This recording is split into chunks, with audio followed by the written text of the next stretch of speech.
Baik, Assalamualaikum warahmatullahi wabarakatuh. Selamat datang kembali di mata pelajaran sosiologi.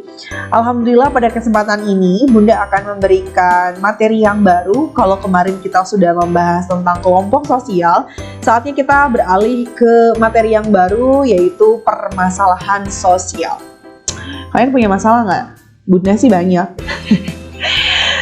Mungkin setiap orang punya masalah yang berbeda-beda, mungkin juga orang punya kadar masalah yang berbeda-beda. Bisa jadi buat dia adalah masalah, tapi buat kita tuh nggak masalah. Atau mungkin sebaliknya, buat kita tuh nggak masalah, tapi buat dia tuh masalah.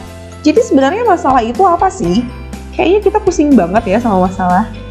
Oke, definisi dari masalah. Mungkin kalau secara singkatnya, masalah sosial itu adalah adanya ketidaksesuaian antara apa yang diharapkan dengan kenyataan. Betul kan? Ketika sesuatu yang tidak sesuai dengan apa yang kita harapkan itu selalu jadi masalah. Pengennya sih sampai jam 7 ke sekolah.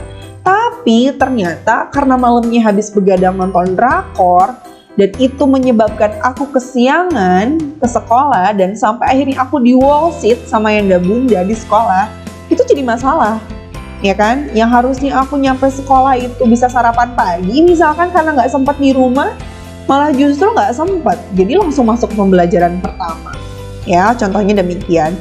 Nah, apa bedanya Bunda dengan permasalahan sosial? Kalau permasalahan sosial adalah ketidaksesuaian unsur-unsur kebudayaan di dalam kelompok sosial yang ternyata itu bisa membahayakan kehidupan kelompok sosial tersebut.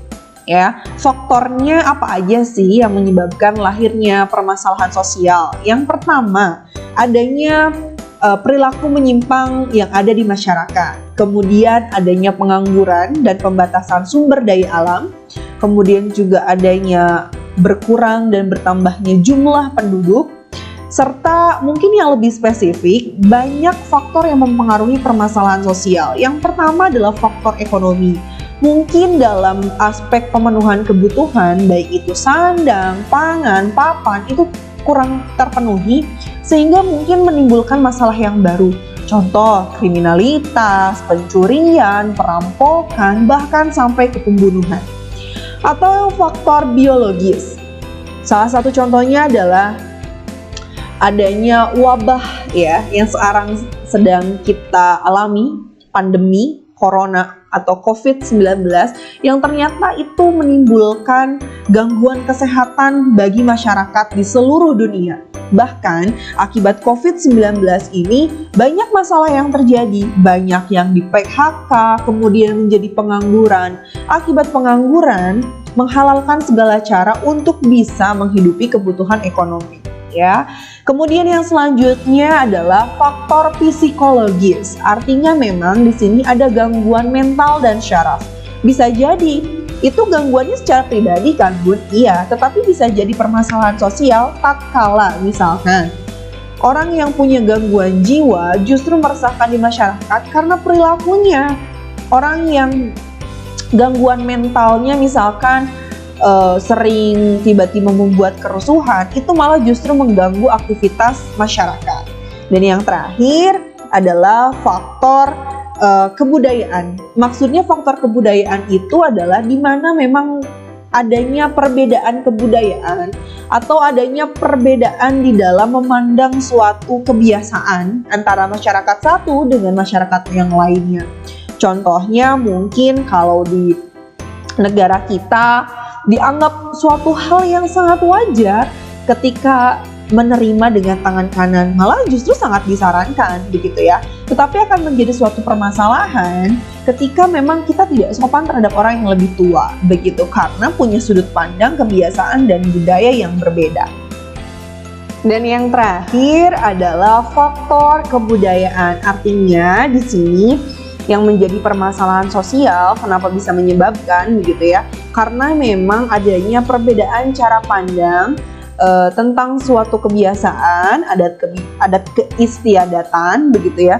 Jadi bisa jadi ada seseorang yang sangat gampang menerima perubahan, tapi memang ada yang menolak perubahan sosial dengan berbagai macam perspektifnya begitu ya, dengan berbagai macam cara pandang mereka. Ada yang bilang bahwa perubahan sosial itu malah justru membuat manusia menjadi ketergantungan, bahkan ada yang bilang perubahan sosial itu suatu hal yang diharamkan begitu ya, karena tidak sesuai dengan nilai-nilai ajaran agamanya. Atau mungkin bahkan ada yang berpikir bahwa justru malah perubahan sosial itu hal yang positif, karena ternyata banyak bikin kita menambah wawasan, bikin kita banyak berinovasi. Nah, bisa jadi ketika dua itu dipadukan justru akan menimbulkan permasalahan sosial berupa konflik. Oke, kalau tadi kita sudah berkenalan dengan permasalahan sosial, sekarang kita bahas ke jenis-jenis masalah sosial. Di masyarakat sebenarnya ada dua jenis masalah sosial. Yang pertama adalah manifest problem atau yang disebut dengan permasalahan sosial nyata. Artinya memang permasalahan ini nampak, nyata, dan dampaknya langsung dirasakan oleh masyarakat.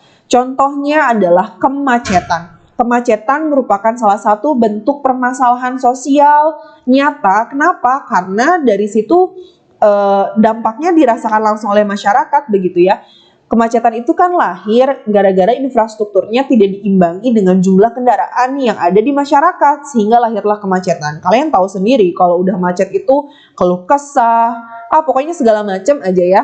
Nah, kebalikannya dengan latent problem atau masalah sosial tidak nyata. Jadi masyarakat itu tidak menyadari atau tidak mengakui masalah sosial karena merasa sudah sulit diatasi. Salah satu contohnya adalah korupsi atau polusi udara. Mereka mungkin awalnya merasa bahwa itu adalah masalah sosial, tapi lama-kelamaan karena sudah merasa sulit untuk diatasi, ada lagi, nggak berhenti begitu ya, lambat laun mereka akhirnya sudah tidak menganggap itu sebagai sebuah masalah.